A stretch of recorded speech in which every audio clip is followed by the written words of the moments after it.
what it means to practice acceptance of chronic illness in a way that we consider chronic illness to be integrated as a part of our relationship with our body as well as our lifestyle. Hi, I'm Ivy Felicia, the body relationship coach. I'm a certified holistic wellness coach as well as a body image expert. And I help people who are feeling disconnected from their bodies due to body image issues or chronic illness challenges. I help you make peace with your body through size inclusive holistic wellness and radical self care. So let's talk a little bit about what I mean when I'm saying practicing acceptance of chronic illness.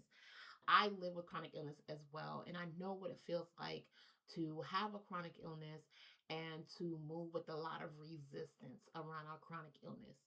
So, what does that mean? It means if we are constantly fighting against the fact that we have a chronic illness, wishing we didn't have the chronic illness, consistently thinking about how life could be better if we didn't have a chronic illness, how much happier we would be, maybe even having disdain with our body or our life because of the chronic illness.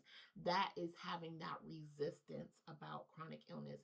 And it's very similar to how we can feel about our bodies, right? We can move with resistance about the size of our bodies or maybe what we see in the mirror, or wishing that we had different hair or skin tone, or we were taller or shorter. Same thing can apply with chronic illness.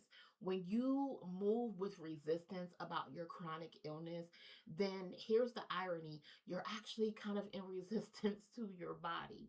There is something liberating and healing about sitting in acceptance of your chronic illness. Now, is it easy? I'm not going to say that. I know it's not easy. It has not been easy for me to move in acceptance with chronic illness. I've been living with a chronic illness for over 30 years, and it's something that it's come in stages, right? My acceptance has come in stages. It took me a long time to accept living with PCOS, which is one of my chronic illnesses. But then later, I've learned that I have another chronic illness, which is a thyroid disorder. So, with a new diagnosis comes a new set of challenges and resistance. So, it took some time to move into a space of acceptance, right? So, I understand that it's not easy. But here is why it's important, because moving with acceptance of our chronic illness helps us to begin the journey towards body peace. And body peace alone is part of our holistic well being. Holistic well being is when we consider our mental, emotional, physical, and spiritual well being.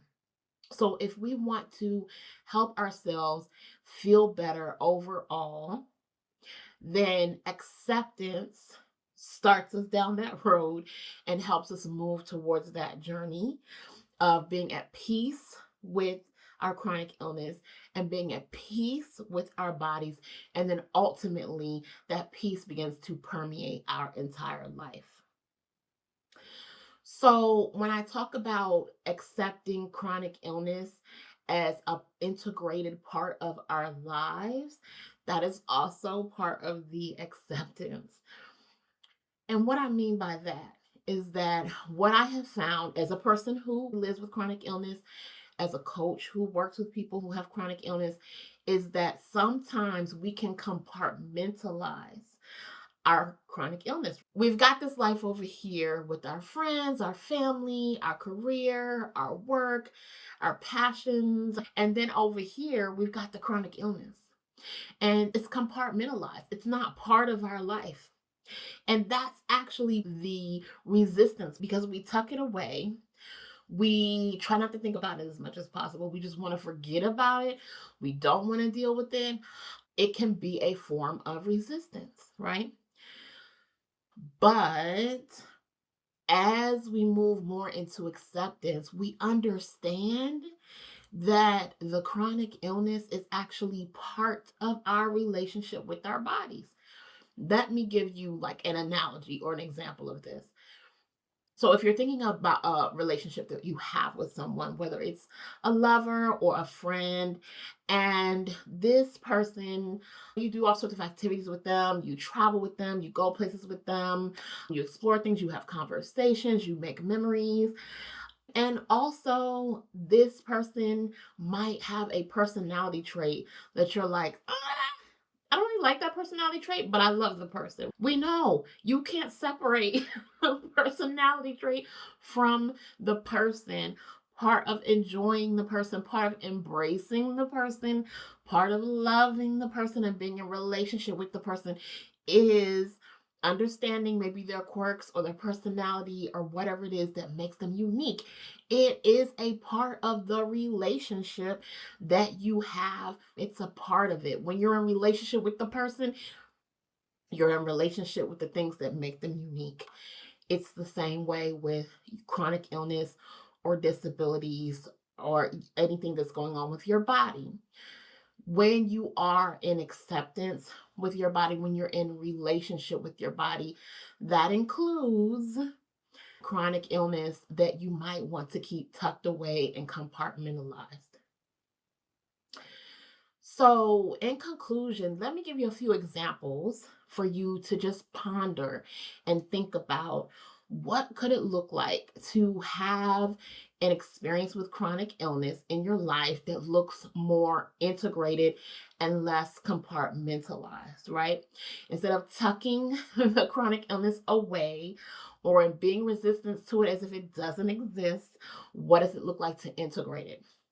Well, it could look like sharing with your friends and family details about your chronic illness, ways that it makes you different or unique. This does not have to be negative or positive.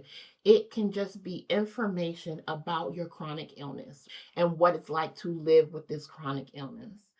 Another thing can be being part of a community where other people experience and live with chronic illness as well. You're integrating, you're socializing with people who have like experiences, so it actually becomes a part of your lifestyle instead of something that you separate from you. Another thing could be doing rituals or practices around your chronic illness. So maybe regularly journaling about your chronic illness, maybe doing art that is an expression of how you feel about your chronic illness, whether that's painting, dancing, creating jewelry.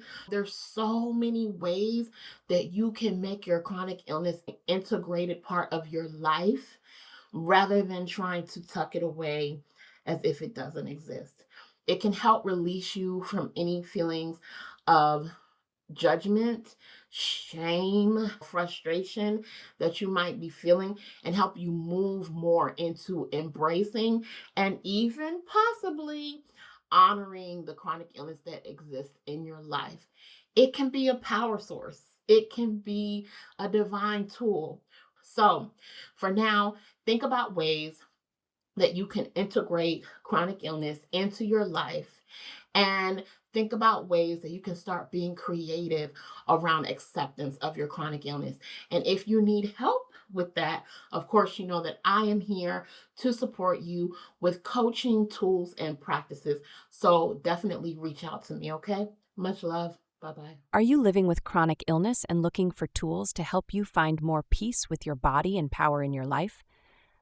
Ivy Felicia has created the Harmony and Healing e-guide to help you get started on your journey to body peace. Get a free copy today. Find the link in the description below.